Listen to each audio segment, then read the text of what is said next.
আকাশবাণী কলকাতা স্থানীয় সংবাদ পড়ছি সুদীপ বসু। প্রথমে বিশেষ বিশেষ খবর। ভোটার তালিকার বিশেষ নিবিড় সংশোধনী প্রক্রিয়ায় এ রাজ্যে এখনও ৬৫ লক্ষের বেশি ভোটারের শুনানির নোটিশ জারি হয়েছে। বেআইনি অর্থলগ্নি সংস্থা রোজ ভ্যালির প্রায় ৩০,০০০ কোটি টাকার সম্পত্তি নয়ছয় নিয়ে এসএফআইওকে তদন্ত শুরুর নির্দেশ দিয়েছে কলকাতা হাইকোর্ট। রাজ্যে নিপা ভাইরাসে দুজনের আক্রান্ত হওয়ার আশঙ্কার প্রেক্ষিতে কেন্দ্রীয় সরকার রাজ্যকে সব রকম সহায়তার আশ্বাস দিয়েছে। সাগর মেলা জুড়ে শুরু হয়েছে মকর সংক্রান্তির মাহেন্দ্রক্ষণের চূড়ান্ত কাউন্টডাউন। সাগর তট জুড়ে প্রবাহিত হচ্ছে আধ্যাত্মিক আবহ। দক্ষিণ ২৪ পরগনার চম্পাহাটির হাড়ালে বাজি কারখানায় বিস্ফোরণে মৃতের সংখ্যা বেড়ে হয়েছে ৩। পশ্চিম বর্ধমানের কুলটির বড়িয়া এলাকায় বিসিসিএল এর খোলামুখ খনি ধসে ৩ জনের মৃত্যু হয়েছে। আসছে বিস্তারিত সংবাদে। ভোটার তালিকার বিশেষ নিবিড় সংশোধনী প্রক্রিয়ায় রাজ্যে এখনও ৬৫ লক্ষের বেশি ভোটারের শুনানির নোটিশ জারি হয়েছে। এর অর্ধেকের বেশি নোটিশ ইতিমধ্যেই সংশ্লিষ্ট ভোটারদের কাছে পৌঁছে দেওয়া হয়েছে বলে নির্বাচন কমিশন সূত্রে জানা গেছে। ১ কোটির বেশি ভোটারকে শুনানিতে ডাকার লক্ষ্য স্থির করা হলেও এখনও পর্যন্ত ৯ লক্ষের কিছু বেশি শুনানি সম্পন্ন হয়েছে। উত্তর ও দক্ষিণ ২৪ পরগনা, মুর্শিদাবাদ, নদিয়ার মতো বড় জেলায় নোটিশ পৌঁছানো ও শুনানির কাজ পিছিয়ে থাকায় এই জেলাগুলিকে কাজে গতি আনার নির্দেশ দিয়েছে নির্বাচন কমিশন। অতিরিক্ত মাইক্রো অবজারভার নামানো এবং শুনানি কেন্দ্রের সংখ্যা বাড়ানোরও সিদ্ধান্ত হয়েছে। রাজ্যে এসআইআর প্রক্রিয়াকে সুষ্ঠুভাবে চালাতে প্রতি পদক্ষেপে বাধা দেওয়া হচ্ছে বলে বিজেপি আজ অভিযোগ করেছে। দলের রাজ্য সভাপতি সমীর ভট্টাচার্য সাংবাদিক বৈঠকে বলেন, তৃণমূল কংগ্রেস মানুষের মনে এসআইআর প্রক্রিয়া নিয়ে আতঙ্ক তৈরি করেছে। কারণ এভাবে এসআইআর প্রক্রিয়া যদি পশ্চিমবঙ্গে শেষ হয়ে যায় তাহলে পশ্চিমবঙ্গে আমরা এখানে নির্বাচন দেবো না। এটা আমাদের দাবি নির্বাচন কমিশনের কাছে যে এসআইআর এর প্রক্রিয়া মসৃণ করুন। যারা ভোটার তালিকা নিয়ে কাজ করেছে, যে আমাদের বিএলএ টুরা, হঠাৎ আজকে বিএলও তাদের বলছেন আমাদের ওপর থেকে কোনো নির্দেশ নেই। এআরওরা বলছেন সেখানে কোনো নির্দেশ নেই। বিভিন্ন জায়গায় আমাদের কর্মীরা ধর্নায় বসেছে, বিভিন্ন জায়গায় অন্য দলের পক্ষ থেকে আক্রমণ হচ্ছে বলে করা যাবে না। মুখ্যমন্ত্রী উত্তেজক ভাষণ দিচ্ছেন, বিভ্রান্তি ছড়িয়ে দিচ্ছেন মানুষের মনের মধ্যে। কোন জেনুইন ভোটার বাদ পড়েছে ৫৪ লক্ষের মধ্যে? এসআইআর প্রক্রিয়ায় বৈধ ভোটারদের নাম কোনোভাবে ভোটার তালিকা থেকে বাদ গেলে মুখ্যমন্ত্রী বিএলও, ইআরও, জেলা শাসকের অফিসে গিয়ে অভিযোগ জানাতে বলেছেন। আজ নবান্নে এক সাংবাদিক বৈঠকে তিনি মতুয়া ধর্মাবলম্বী, পরিযায়ী শ্রমিক, নতুন ভোটার এবং স্থানান্তরিত ভোটারদের নথি জমা দিলে রসিদ নেবার নির্দেশ দিয়েছেন। মুখ্যমন্ত্রী অভিযোগ করেছেন যে ইতিমধ্যেই ৫৪ লক্ষ নাম কোনো কারণ দর্শানোর সুযোগ না দিয়ে তালিকা থেকে বাদ দেওয়া হয়েছে। পশ্চিম মেদিনীপুরের চন্দ্রকোনায় বিরোধী দলনেতা শুভেন্দু অধিকারীর গাড়িতে হামলার ঘটনায় পুলিশি নিষ্ক্রিয়তার বিরুদ্ধে সিবিআই তদন্ত চেয়ে কলকাতা হাইকোর্টের দ্বারস্থ হয়েছেন বিরোধী দলনেতা শুভেন্দু অধিকারী। গত ১০ই জানুয়ারি গড়বেতা থানা এলাকায় চন্দ্রকোনা মোড়ে তার কনভয়ে হামলার অভিযোগ ওঠে। বিজেপির পক্ষ থেকে অভিযোগ করা হয় শুভেন্দু অধিকারীকে হত্যার চেষ্টা করা হয়েছিল। এই ঘটনা সিবিআই তদন্তের দাবিতে কলকাতা হাইকোর্টে মামলা দায়েরের আবেদন করা হলে অনুমতি দেন বিচারপতি শুভ্রা ঘোষ। নদিয়া জেলার পরিকাঠামো উন্নয়নে রাজ্যের শাসক দল তৃণমূল কংগ্রেস সম্পূর্ণ ব্যর্থ বলে বিজেপি আজ অভিযোগ করেছে।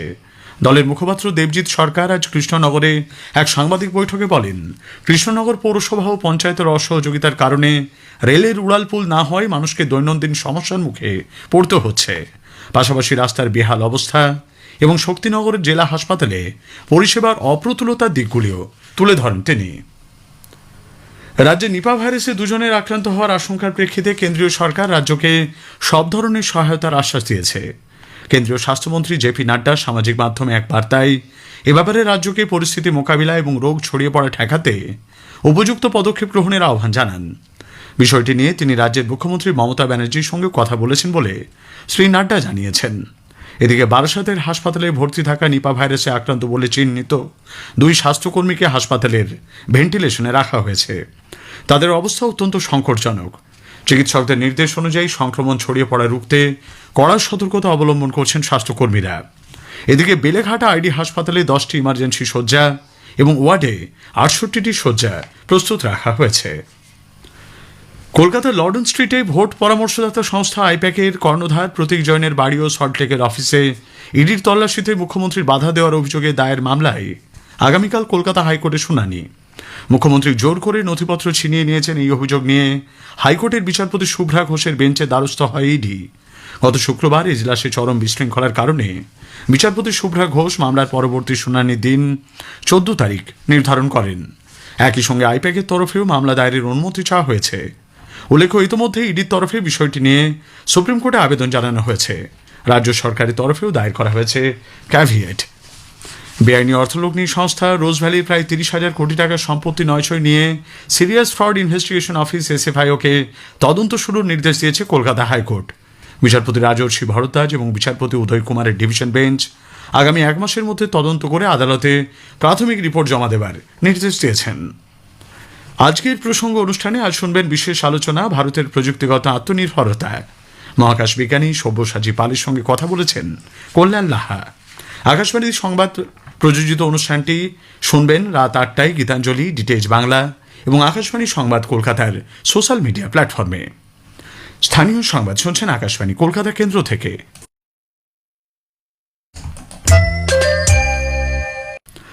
সাগরমেলা জুড়ে শুরু হয়েছে মকর সংক্রান্তির মাহেন্দ্রক্ষণের চূড়ান্ত কাউন্টডাউন। পুণ্যলাভের মাহেন্দ্র মুহূর্তের অপেক্ষায় সাগর তট জুড়ে জমে উঠেছে আধ্যাত্মিক আবহ। পুরোহিত থেকে শুরু করে পুজোর ডালা বিক্রেতা সকলেই অধীর আগ্রহে অপেক্ষা করছে মাহেন্দ্রক্ষণের একটি প্রতিবেদন। রাত পোহালেই মকর সংক্রান্তির পুণ্য স্নান। সেই মাহেন্দ্রক্ষণের আগে গঙ্গাসাগর মেলায় পুণ্যার্থীদের ঢল অব্যাহত। কাকদ্বীপ ও কচুবেড়িয়া থেকে 117 নম্বর জাতীয় সড়ক জুড়ে পুণ্যার্থীদের গাড়ির দীর্ঘ লাইন চোখে পড়ছে। প্রশাসন সূত্রে জানা গেছে, আজ রাতভর আরও বিপুল সংখ্যক পুণ্যার্থী মেলায় পৌঁছাবেন। ভোরের আলো ফোটার আগে লক্ষ লক্ষ মানুষ সাগর স্নানে নামবেন বলে অনুমান। অনেক পুণ্যার্থী রাত কাটানোর জন্য খোলা আকাশের নিচে জায়গা খুঁজে নিচ্ছেন। রাজ্যের মন্ত্রী অরূপ বিশ্বাস জানান, আজ দুপুর 3টে পর্যন্ত প্রায় 60 লক্ষ পুণ্যার্থী গঙ্গাসাগর মেলায় এসেছেন। পুণ্যস্নানের মাহেন্দ্রক্ষণ শুরু হচ্ছে বুধবার দুপুর 1:19 থেকে, যা চলবে বৃহস্পতিবার দুপুর 1:19 পর্যন্ত। নিরাপত্তা ও শৃঙ্খলা রক্ষায় প্রশাসনের কড়া নজরদারি চলছে। মেলায় এখনো পর্যন্ত 25টি পকেটমারির ঘটনা ঘটেছে, যার মধ্যে 20টি ক্ষেত্রে উদ্ধার হয়েছে। মোট 112 জনকে গ্রেপ্তার করা হয়েছে নানা ঘটনায়। নিখোঁজ 889 জনের মধ্যে 835 জন ইতিমধ্যে পরিবারের কাছে ফিরে গেছেন। প্রশাসনের পক্ষ থেকে জানানো হয়েছে, গঙ্গাসাগর মেলায় দুর্ঘটনাজনিত বিমার অঙ্ক 5 লক্ষ টাকা।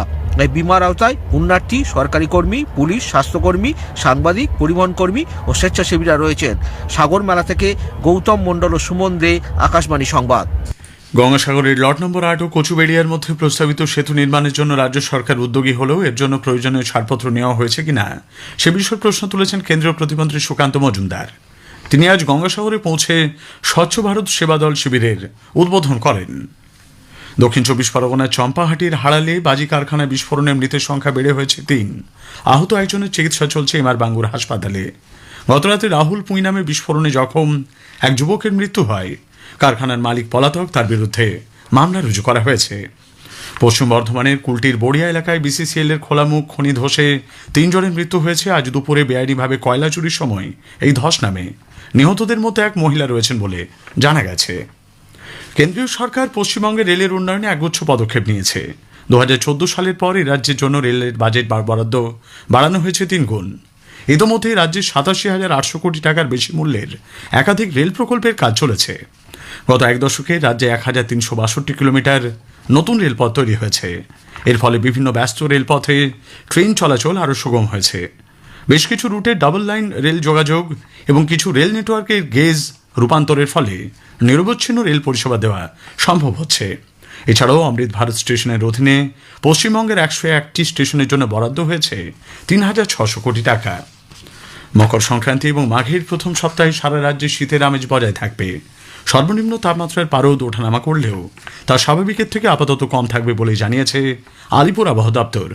আজ আলিপুরের সর্বনিম্ন তাপমাত্রা রেকর্ড করা হয় 13.3 ডিগ্রি সেলসিয়াস, স্বাভাবিকের থেকে যা কিছুটা কম। আগামীকাল সকালের দিকে দার্জিলিং ও উত্তর দিনাজপুর জেলায় ঘন কুয়াশার সতর্কবার্তা দেওয়া হয়েছে। শেষ করার আগে স্থানীয় সংবাদের বিশেষ কিছু অংশ আরও একবার। ভোটার তালিকার বিশেষ নিবিড় সংশোধনী প্রক্রিয়ায় এ রাজ্যে এখনও 65 লক্ষেরও বেশি ভোটারের শুনানির নোটিশ জারি হয়েছে। বেআইনি অর্থলগ্নি সংস্থা রোজ ভ্যালির প্রায় 30,000 কোটি টাকার সম্পত্তি নয়ছয় নিয়ে SFIOকে তদন্ত শুরুর নির্দেশ দিয়েছে কলকাতা হাইকোর্ট। সাগর মেলা জুড়েই শুরু হয়েছে মকর সংক্রান্তির মাহেন্দ্রক্ষণের চূড়ান্ত কাউন্টডাউন। স্থানীয় সংবাদ শেষ হলো।